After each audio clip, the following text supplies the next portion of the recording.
Hello friend, स्वागत है आपका हमारे यूट्यूब चैनल आर्य सक्सेस मंत्रा में।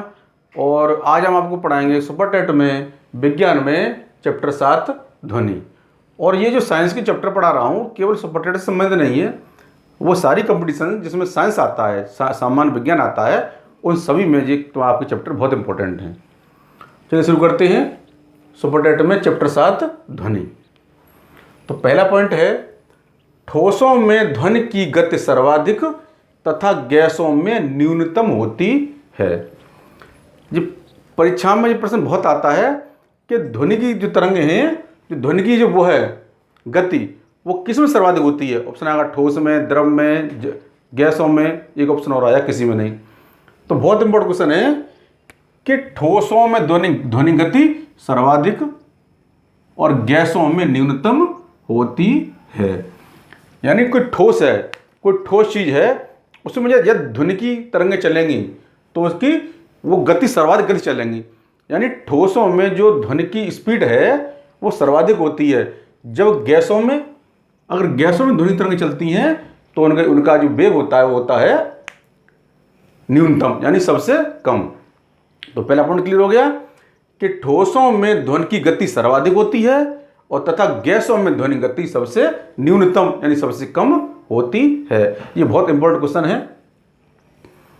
अब चलेंगे पॉइंट नंबर 2 की तरफ। सामान्य ताप एवं दाब पर वायु में ध्वनि का वेग 332 मीटर प्रति सेकंड होता है।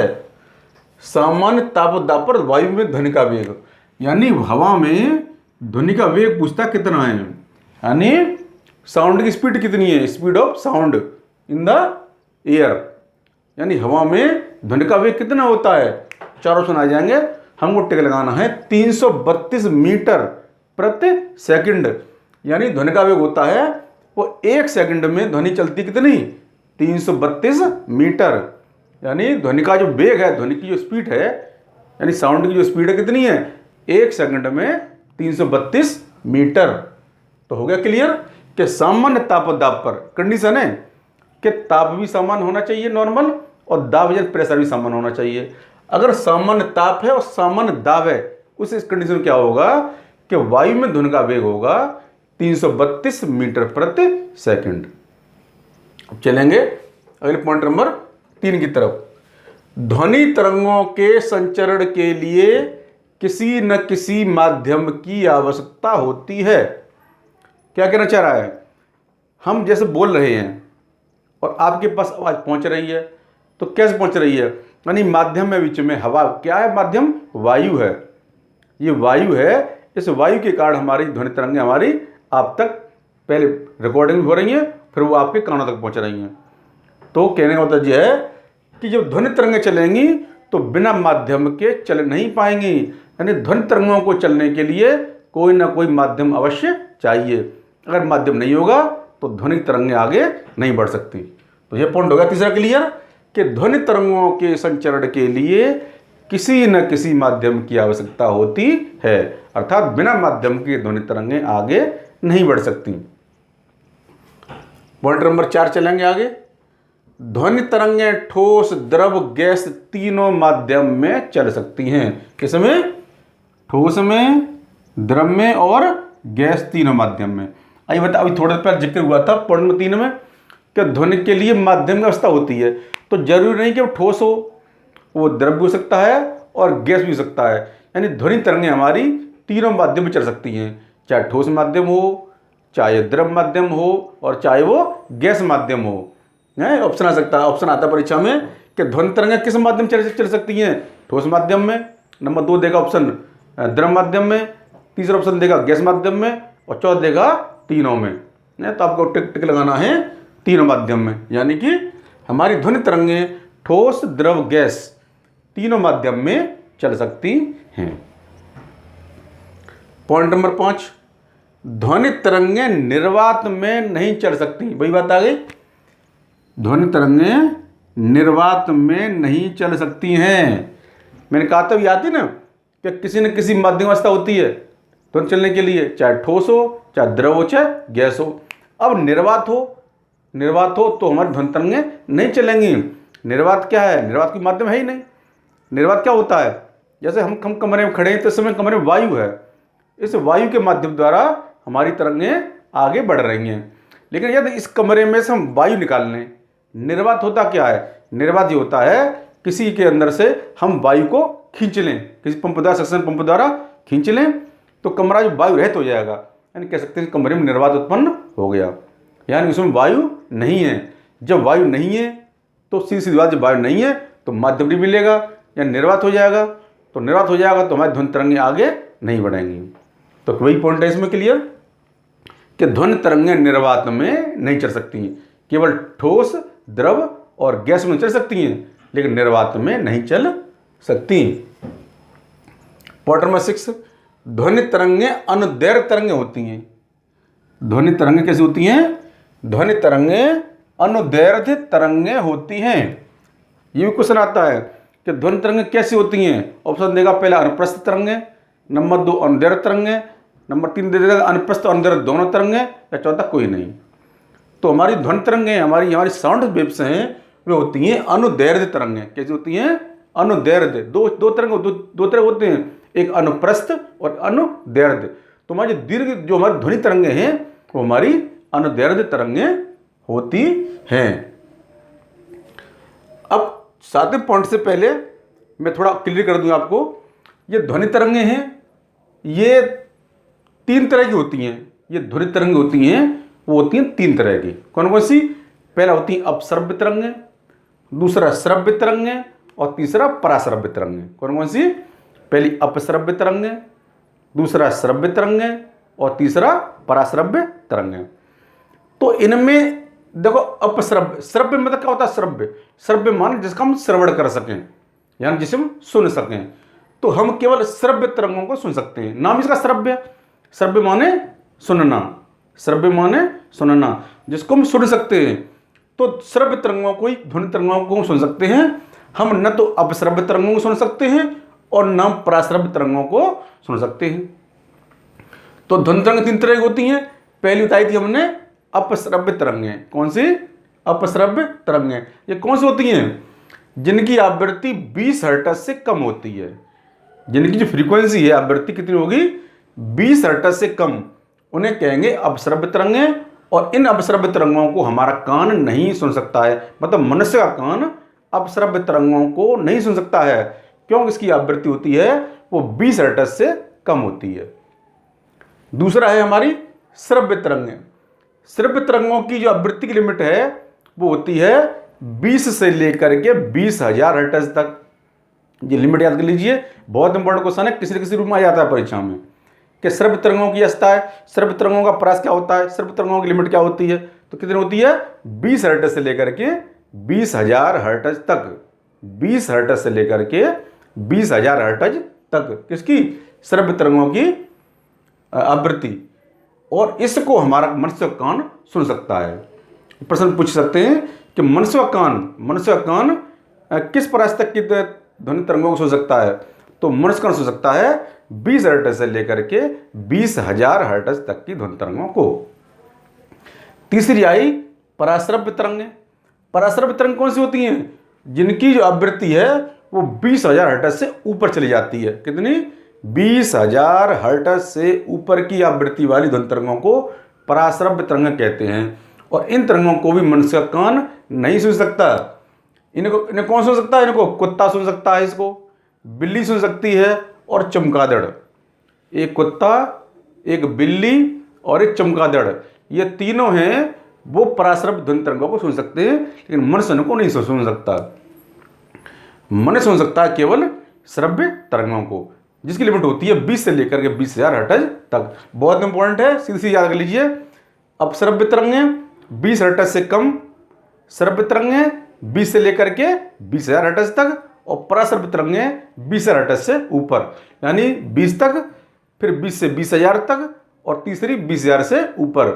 तो मनुष्य कान केवल श्रव्य तरंगों अर्थात 20 से लेकर के 20 हर्ट्ज तक को सुन सकता है, न तो अपश्रव्य तरंगों सुन सकता है मनुष्य कान, और न सुन सकता है पराश्रव्य तरंगों को। अब चलते हैं पॉइंट नंबर 7 की तरफ। मनुष्य की श्रव्य शक्ति का परास, ये प्रश्न आता है, मनुष्य की श्रव्य शक्ति का परास 20 से लेकर 20,000 कंपन प्रति सेकंड के मध्य होता है। वही बात आ गई। अगर आपको टेबल याद है तो सारे क्वेश्चन आप कर देंगे कि मनुष्य की, मानव की सर्वशक्ति का प्रयास कितना होता है, तो कितना होता है 20 से लेकर के 20,000, 20 से लेकर के 20,000 कंपन प्रति सेकंड या हर्ट्ज। प्रासरभ ध्वनियां वह ध्वनियां हैं जिनकी आवृत्ति 20,000 हर्ट्ज से अधिक होती है। ये प्रश्न आता है कि प्रासरभ तरंगों की जो आवृत्ति है वो कितनी होती है। क्या ऑप्शन दे देंगे, हमको टिक लगाना है 20,000 हर्ट्ज से ऊपर। तो प्रासरभ ध्वनियां वह ध्वनियां हैं जिनकी आवृत्ति 20,000 हर्ट्ज से अधिक होती है। पॉइंट नंबर 9, चमगादड़ का अंधेरी रात में उड़ने का कारण क्या है। यानी चमगादड़ रात में उड़ता है, वो कैसे उड़ लेता है, क्या कारण है, उसका कारण है ये पराश्रव्य तरंगें, यानी 20,000 हर्ट्ज से ऊपर वाली। चमगादड़ का अंधेरी रात में उड़ने का कारण पराश्रव्य तरंगें हैं। ये बता चुका हूं कि पराश्रव्य ध्वनि तरंग सोनी क्षमता किन में है, एक कुत्ता में है, एक बिल्ली में है और एक चमगादड़ में है। तो चमगादड़ रात में उड़ता है, उसका कारण पराश्रव्य तरंगें हैं। पॉइंट नंबर 10, एक रडार जो कि शत्रु के वायुयान की उपस्थिति का पता लगाता है उसमें रेडियो तरंगों का प्रयोग किया जाता है। सीधी बात है कि रडार में, ये प्रश्न आता है कि रडार में किन तरंगों का प्रयोग किया जाता है, या रडार में किन तरंगों के प्रयोग द्वारा शत्रु के वायुयान की स्थिति का पता लगता है। तो लिखेंगे 4 ऑप्शन आ जाएंगे और उसमें टेक लगाना है रेडियो तरंगें। कौन सी तरंगें, रेडियो तरंगें, यानी रडार में होती हैं। रापे याद कर लीजिए, रडार में रेडियो तरंगें, रडार में रेडियो तरंगें। तो रडार जो शत्रु के वायुयान की उपस्थिति का पता लगाता है उसमें रेडियो तरंगों का प्रयोग किया जाता है। अब चलेंगे पॉइंट नंबर 11 की तरफ। चंद्रमा पर वायुमंडल की अनुपस्थिति के कारण 2 व्यक्ति एक दूसरे की बात नहीं सुन सकते। ये रास्ता है, क्या चंद्रमा पर 2 व्यक्ति एक दूसरे की बात सुन सकते हैं, नहीं सुन सकते। क्यों, क्योंकि वहां पर वायुमंडल नहीं है, क्योंकि वहां पर वायुमंडल नहीं है।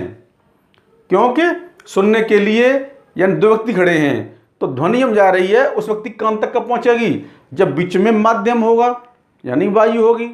जब चंद्रमा पर वायु ही नहीं है यानी माध्यम नहीं है तो हम कितना ही बोलें हमारी आवाज़ दूसरे व्यक्ति के कान तक नहीं पहुंच सकती। क्योंकि ध्वनि तरंगों को चलने के लिए चाहिए माध्यम, चाहे ठोस माध्यम हो, चाहे द्रव माध्यम हो और चाहे वो गैसीय माध्यम हो। अगर माध्यम नहीं होगा तो हम न तो उसकी बात सुन सकते हैं न वो हमारी बात सुन सकता है। क्योंकि जब माध्यम है ही नहीं, जब माध्यम ही नहीं है अर्थात निर्वात है तो हमारी आवाज़ उस तक नहीं पहुँचेगी और उसकी आवाज़ हमारे पास तक नहीं आ सकती। अब चलते हैं पॉइंट नंबर 12 की तरफ।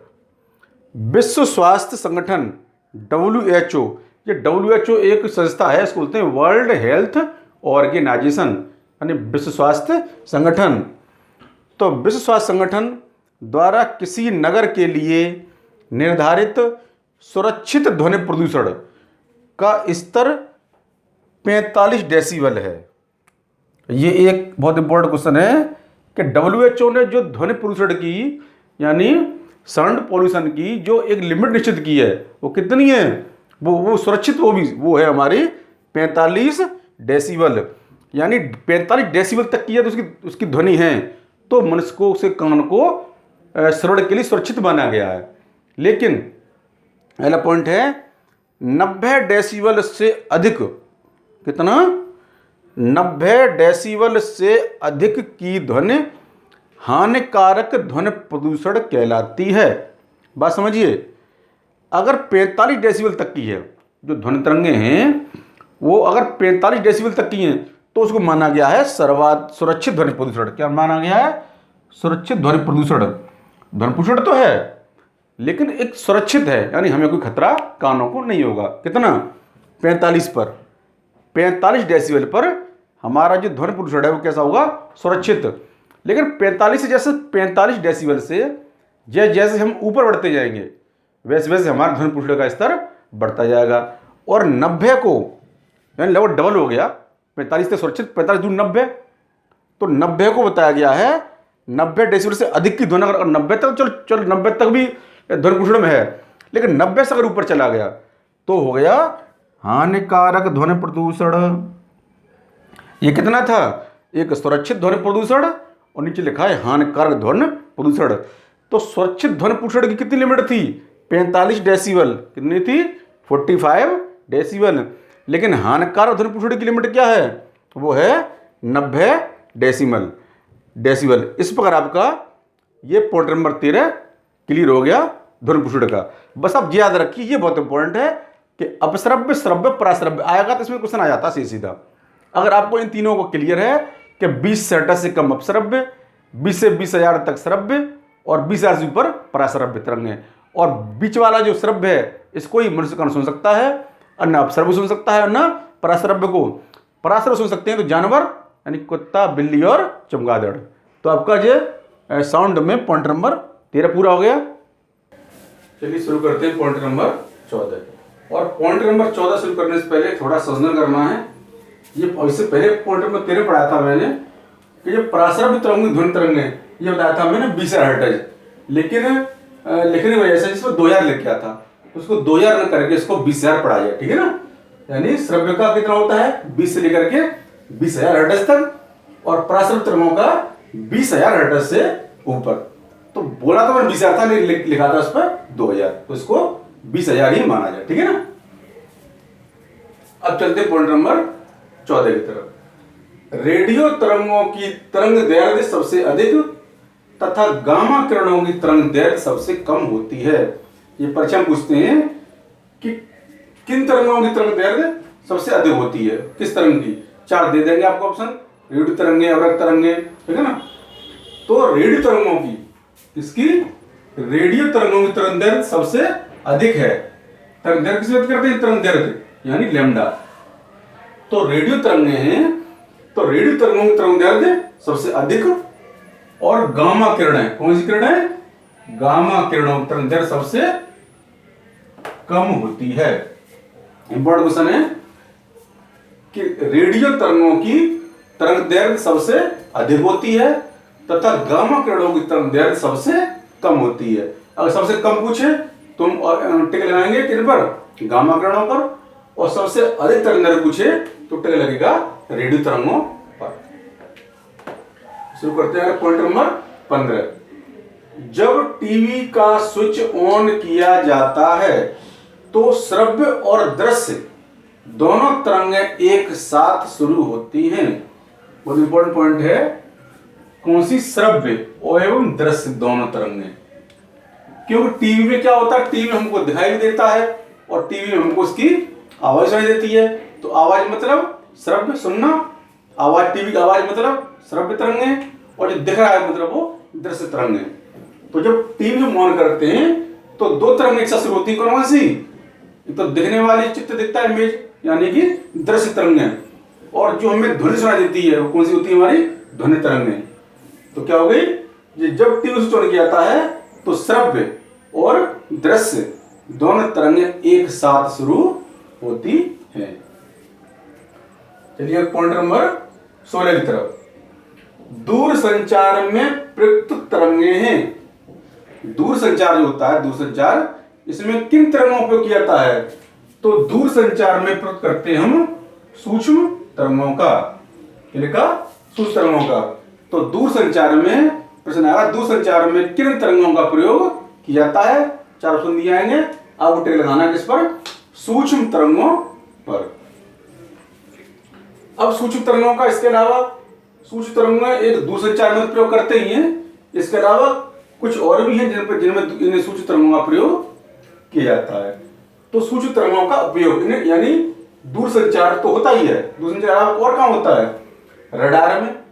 जो रडार होता है ना, रडार, जिससे मालूम पड़ता है कि जो हमारा वायुयान आ रहा है वो किस वेग से आ रहा है, किस ऊंचाई से आ रहा है, कुछ ऊंचाई पर है। और मोबाइल में इन्हीं तरंगों का प्रयोग होता है, मोबाइल में, टीवी में इन्हीं तरंगों का प्रयोग होता है सूक्ष्म तरंगों का। वाईफाई में भी सूक्ष्म तरंगों का प्रयोग किया जाता है। ब्लूटूथ, जो ब्लूटूथ डिवाइस होती है ना, उसमें भी सूक्ष्म तरंगों का प्रयोग इत्यादि यानी और भी उपकरण हो सकते हैं। तो सूक्ष्म तरंगों का उपयोग कहाँ का हो गया? एक हो गया आपका दूरसंचार में, पहला क्या हो गया? दूरसंचार में, दूसरा हो गया रडार में, तीसरा मोबाइल में, चौथा टीवी में, पांचवा वाईफाई में, छठवां ब्लूटूथ में, यानी इन सब में सूक्ष्म तरंगों का प्रयोग किया जाता है। अब चलते हैं पॉइंट नंबर 18 की तरफ। पराश्रव्य तरंगों की आवृत्ति होती है। पराश्रव्य तरंगों की आपको मालूम है, पढ़ा चुका हूं मैं, कितनी होती है? 20,000 हर्ट्ज से ऊपर की। लेकिन थोड़ा ये गौर करना है कि इसको हम हर्ट्ज को लिखते हैं HZ, ये लिखा ना HZ, ये लिखते हैं H और छोटी Z, इसका मतलब होता है हर्ट्ज, इसका मतलब है हर्ट्ज। लेकिन के इससे पहले कभी के लिखते हैं, के इससे पहले क्या जाता है, तो के का मतलब होता है किलो, के का मतलब किलो हर्ट्ज।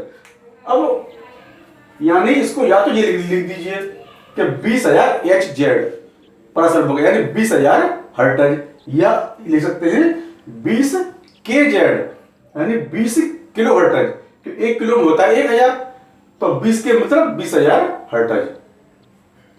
तो परीक्षा में क्या करते हैं जल्दी में, कभी कभी हम 20,000 अगर लिखा हो 20,000 KHZ और 20 KHZ, तो बच्चे क्या करते हैं कि 20,000 पर 20,000 देख कर तुंटे लगा देते हैं, तो दिमाग फीड है ना, पराश्रव्य मतलब 20,000। लेकिन ऐसा नहीं है, हमको ये भी देखना पीछे यूनिट क्या है उसकी, हर्ट्ज है या किलो हर्ट्ज है। अगर KHZ यानी किलो हर्ट्ज है तो 20 लिखा होगा, फिर 20 KHZ मतलब 20,000 हर्ट्ज हो गया, या फिर 20,000 HZ हो तो देखना है, ठीक है ना, इसको गौर करना है इस पर। ऐसा नहीं 20 देख करके या 20,000 देख के हमने नहीं लेना है, हमको पीछे यूनिट देख के भी तो समझना है।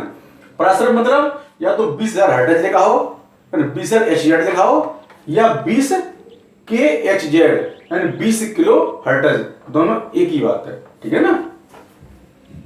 तो पराश्रव्य तरंगों की आवृत्ति कितनी होती है? 20,000 हर्ट्ज या 20 किलो हर्ट्ज। अब चलते हैं पॉइंट नंबर 19 की तरफ। ध्वनि हवा में तेजी से गति करेगी, यानी हमारी ध्वनि तरंगे हैं, उन्हें चाहिए माध्यम, और माध्यम होता है हवा, है? तो ध्वनि तरंगे हवा में गति करेंगी तेजी से, तो क्या कंडीशन, ऐसी क्या कंडीशन अगर होगी तो ध्वनि तरंगे हवा में और तीव्रता से गति करेंगी। यानी ध्वनि तरंगों को हवा में तीव्रता से गति करने के लिए क्या क्या चाहिए? तो पहली बात उसकी आवृत्ति अधिक हो, अगर फ्रीक्वेंसी अधिक है तो तेजी से गति करेंगी ध्वनि तरंगे। दूसरा, वायु में आर्द्रता अधिक है, यदि वायु में आर्द्रता बोलते हैं नमी को, आर्द्रता मतलब नमी को, अगर हवा में नमी अधिक है तो क्या होगा? ध्वनि तरंगे हवा में तेजी से गति करेंगी। और तीसरी कंडीशन है वायु का वेग कम हो, अगर वायु का वेग कम है तो क्या होगा? ध्वनि तरंगे हवा में तेजी से गति करेंगी। लेकिन यदि वायु का वेग अधिक हो जाए, यानी हवा तेजी से बह रही हो, तो उस कंडीशन में ध्वनि तरंगे हवा में तेजी से गति नहीं करेंगी। तो ध्वनि तरंगों के हवा में तेजी से गति करने के लिए 3 कंडीशन है। पहली कंडीशन, उसकी आवृत्ति यानी फ्रीक्वेंसी अधिक होनी चाहिए। नंबर 2, वायु में नमी या आर्द्रता अधिक होनी चाहिए। और नंबर 3, वायु का वेग कम होना चाहिए। तो किसी न किसी रूप में पूछ लेते हैं। अब जैसे आवृत्ति का दे दिया तो ऑप्शन दे देंगे क्या, ध्वनि हवा में तेजी से गति करेंगी जब आवृत्ति अधिक हो, आवृत्ति कम हो, या आवृत्ति और अधिक कम हो, उसमें हम टिक लगाना है आवृत्ति अधिक हो तो। अब चलते हैं पॉइंट नंबर 20 की तरफ। किन तरंगों का उपयोग रात्रि दृष्टि उपकरण में किया जाता है? इसमें वर्ड आया है रात्रि दृष्टि उपकरण। ये कौन सा उपकरण है? रात्रि दृष्टि, यानी रात में दिखाई देने के लिए, जिस उपकरण का हम प्रयोग करते हैं उनको कहते हैं रात्रि दृष्टि उपकरण, ठीक है ना, यानी नाइट विजन। जैसे नाइट विजन कैमरा होते हैं, उसी बात हो रही है। तो रात्रि दृष्टि उपकरण में किन तरंगों का उपयोग करते हैं? तो ये प्रयोग करते हैं अवरक्त तरंगों का। मोस्ट इंपोर्टेंट क्वेश्चन है, जो नाइट विजन जिसमें रात में देख सकते हैं, जैसे सीमा पर क्या होता है कि रात्रि में दुश्मन देश के सैनिक घुस आते हैं, तो कैसे अगर ये हमारे सेना पास क्या होते हैं, हमारे सेना को होते हैं नाइट विजन कैमरा। तो नाइट विजन कैमरा के माध्यम से हम देख सकते हैं रात में भी कौन हमारी सीमा में अंदर दाखिल हो रहा है। तो उसके लिए हम प्रयोग करते हैं किनका, अवरक्त तरंगों का। कौन सी, अवरक्त तरंगों का। तो अच्छा क्वेश्चन है कि किन तरंगों का प्रयोग रात्रि दृष्टि उपकरण किया जाता है। आंसर टिक लगाएंगे, 4 ऑप्शन दिए होंगे, हमें टिक लगाना है अवरक्त तरंगों का। अब थोड़ा अवरक्त तरंगों के बारे में थोड़ा बताया गया है अगले पॉइंट में कि अवरक्त तरंगें क्या होती हैं। ये लिखा है पॉइंट नंबर 21 में, अवरक्त तरंगें। ये तरंगें पदार्थों को उच्च ताप पर गर्म करने पर निकलती हैं। यानी ये अवरक्त तरंगें जब पदार्थों को उच्च ताप पर यानी हाई टेम्परेचर पर गर्म करते हैं तब ये तरंगें यानी अवरक्त तरंगें निकलती हैं। तो ये तरंगें पदार्थों को उच्च ताप पर, किस पर, उच्च ताप पर गर्म करने पर निकलती हैं। और इनका उपयोग अब एक उपयोग तो बता दिए हमने, जो नाइट विजन जितने भी उपकरण है उसमें होता है। इसके अलावा अस्पतालों में रोगियों की सिकाई करने में, जो रोगी होते हैं उनकी क्या की जाती है, इससे सिकाई की जाती है। इनसे अवरक्त तरंगों से। एवं कोहरे में फोटोग्राफी करने में की भी किया जाता है। मोस्ट इंपोर्टेंट पॉइंट है कोहरे में फोटोग्राफी। क्यों, फोटोग्राफी करने के लिए हम क्या कंडीशन होना चाहिए, जो मौसम में एकदम स्वच्छ और साफ होना चाहिए। अगर कोहरा होगा तो हमारे फोटो साफ नहीं आएंगे ना, हम वीडियो अच्छी साफ बना सकते हैं। लेकिन अगर ये कंडीशन हो हमको फोटोग्राफी करनी है और मौसम साफ नहीं है, कोहरा है, तो किसे यूज करेंगे, तो हम अवरक्त तरंगों के प्रयोग द्वारा हम कोहरे फोटोग्राफी कर सकते हैं। तो अवरक्त तरंगों का प्रयोग हो गया, एक तो रात दृष्टि उपकरण में, दूसरा कोहरे में फोटोग्राफी में, और तीसरा अस्पतालों में रोगियों की सिकाई करने में। अब अगला पॉइंट नंबर 22,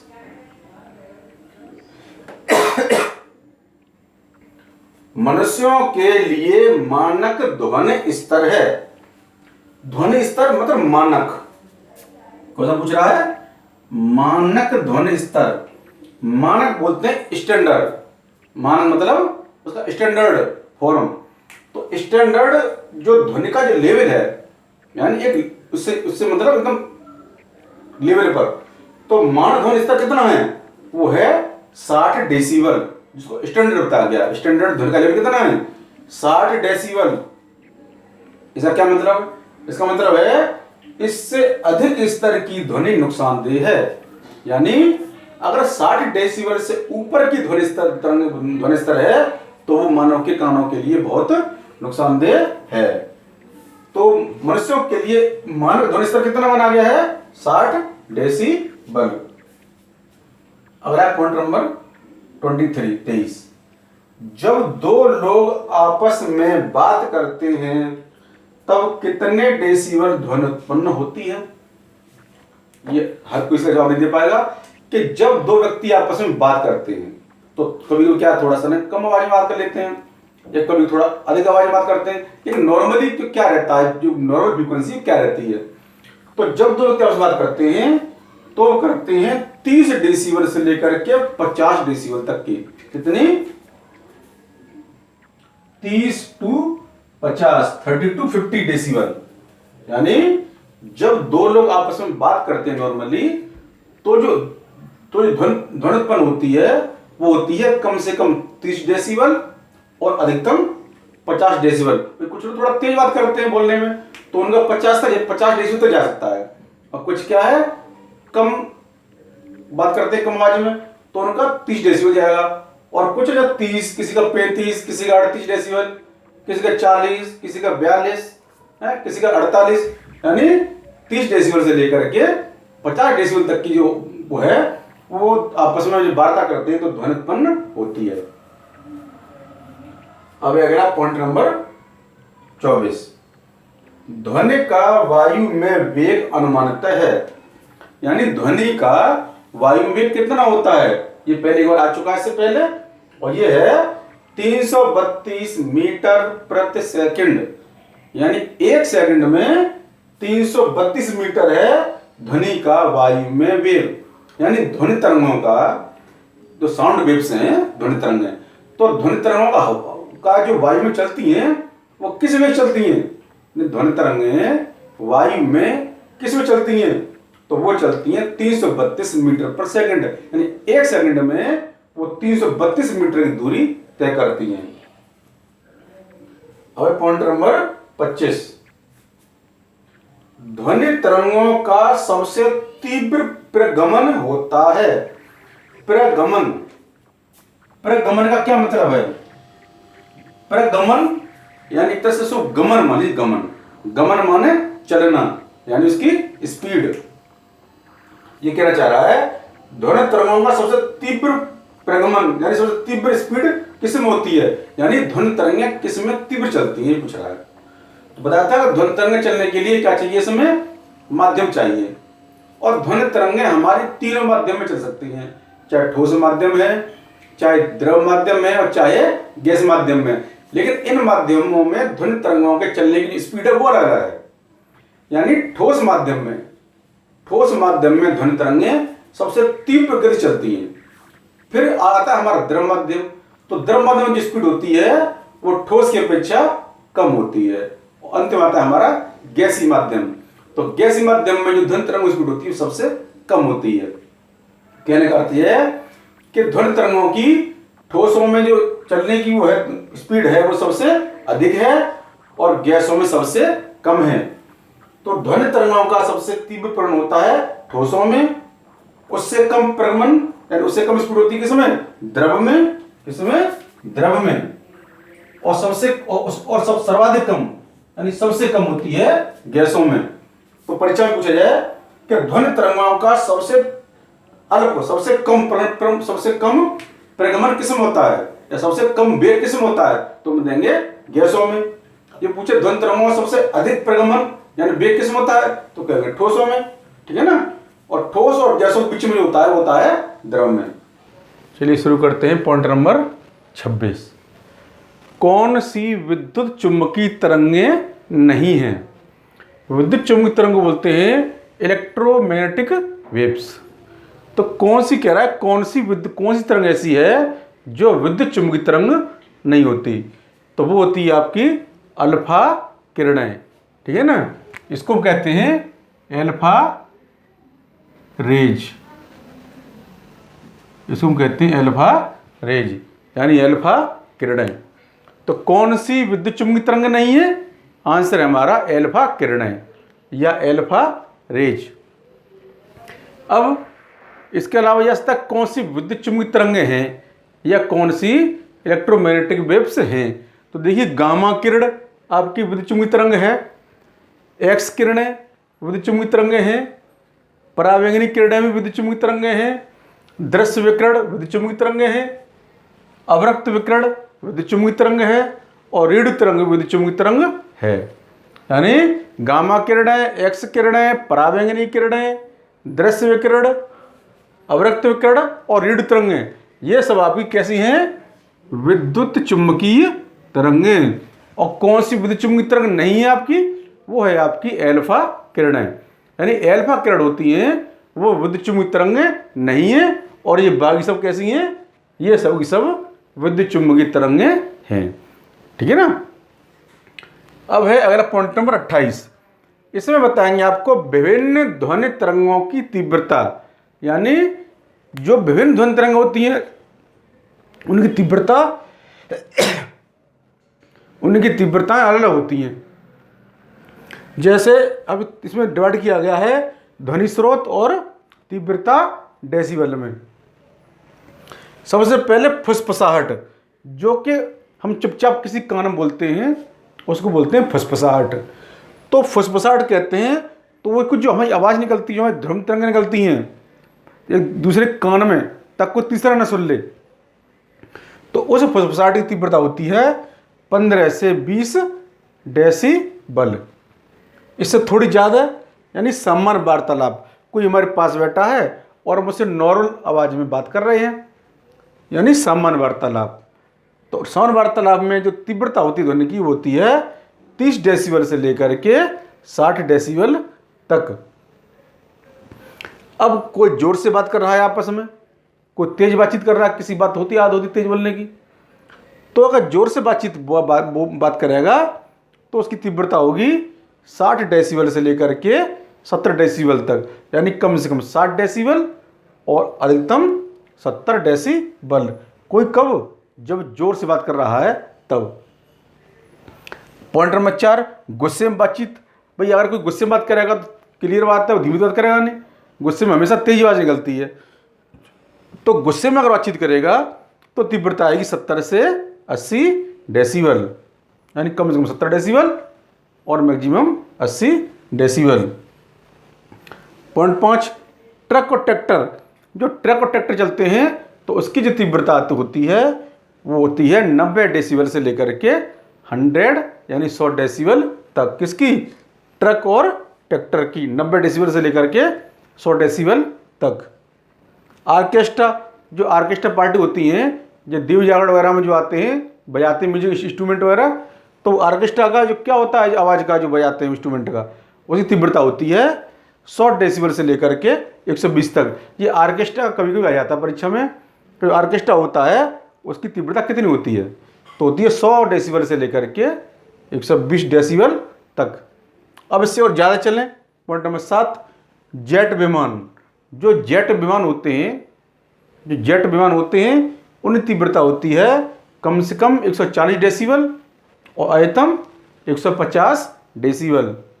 इससे और ऊपर चलें तो चलते हैं पॉइंट नंबर 8 की तरफ, मशीन गन। जो युद्ध होता है तो मशीन गन का प्रयोग करते हैं, तो मशीन गन की जो आवाज़ है उसकी तीव्रता होती है आपकी 150 डेसिबल से लेकर के 160 डेसिबल तक, यानी कम से कम 150 डेसिबल और अधिकतम 160 डेसिबल। लास्ट है आपकी मिसाइल और रॉकेट। जो युद्ध में जो मिसाइल छोड़ी जाती हैं और जो रॉकेट होता है, इनकी तीव्रता ध्वनि कितनी होती है? तो इनकी तीव्रता होती है 160 से लेकर के 170 डेसिबल। तो शॉर्ट में उम्मीद आपको समझ में आ गया होगा, और थोड़ा दोबारा समझा देता हूँ इसको।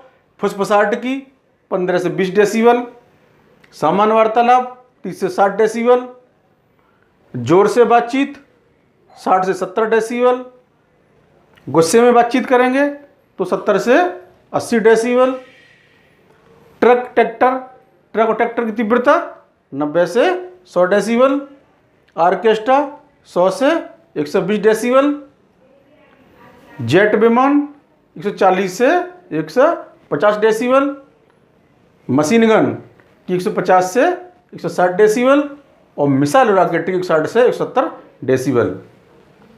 ये चैप्टर आपका 7वां है, ध्वनि यानी साउंड। इसमें सबसे इंपॉर्टेंट इसमें पॉइंट था वही तरंगे वाला। तरंग के बाद साउंड की कितनी होती है, कि कौन सी विद्युत चुम्बकीय तरंगें नहीं है और कौन सी विद्युत चुम्बकीय तरंगें हैं। तो साउंड में यही आता है। 9 पॉइंट हो गए आपके। तो इस प्रकार आपका चैप्टर 7 ध्वनि पूरा हुआ। तो फ्रेंड्स, अगर आपको मेरा ये वीडियो पसंद आए तो उसे लाइक करें, अपने दोस्तों के साथ जो आपके परिचित हैं, जो आपके साथी हैं, उनको शेयर करें, और मेरे चैनल RK सेशन मंत्रा को सब्सक्राइब करें, साथ ही बेल आइकन प्रेस करें, जिससे कि आपको आगे आने वाली वीडियो नोटिफिकेशन समय से प्राप्त हो सके। धन्यवाद।